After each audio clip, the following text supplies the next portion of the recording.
pagi anak-anak. Bagaimana kabar kalian hari ini? Hari ini kita akan belajar bahasa Indonesia tentang ide pokok.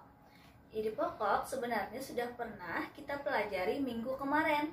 Nah, hari ini Ibu akan mengulang kembali sedikit penjelasan Ibu tentang ide pokok. Nah, bagaimana? Apakah kalian sudah siap? Langsung saja ya. Nah, kita mulai ya pembahasan kita tentang ide pokok.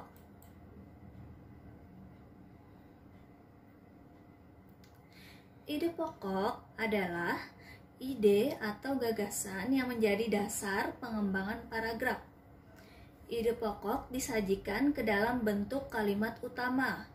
Kalimat utama ini dijelaskan oleh kalimat-kalimat lain yang disebut dengan kalimat penjelas atau kalimat pengembang.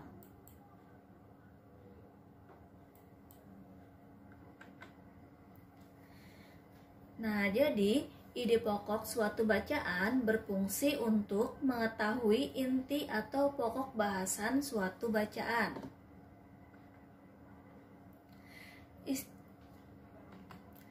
Istilah lain ide pokok biasanya sering disebut dengan gagasan utama, gagasan pokok, pokok pikiran, pokok masalah, pikiran utama, dan inti paragraf.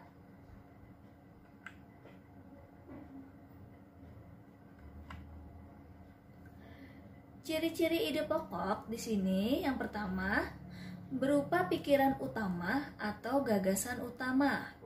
Yang kedua, mengandung pokok persoalan atau inti persoalan.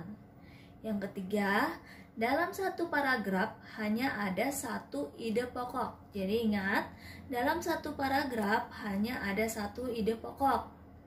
Yang keempat, ide pokok dituangkan dalam suatu kalimat yang disebut dengan kalimat utama. Jadi di dalam kalimat utama itulah terdapat ide pokok. Yang kelima, letak ide pokok bisa di awal paragraf disebut dengan deduktif, bisa di akhir paragraf disebut dengan induktif, atau di awal dan di akhir paragraf.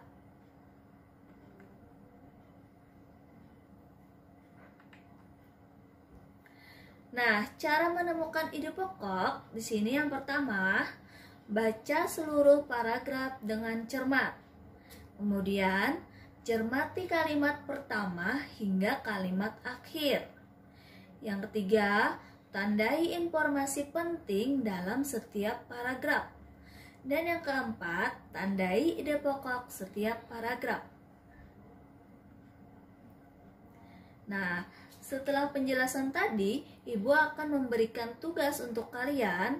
Tugasnya yaitu tentukan ide pokok masing-masing paragraf pada teks bacaan Kisah Inspiratif Angki Yudhistia. Ini di LKS tema 1 halaman 41 sampai 42.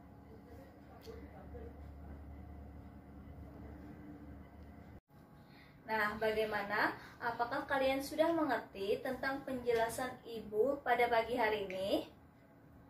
Ibu berharap kalian bisa mengerjakan tugasnya dengan mudah ya. Terima kasih.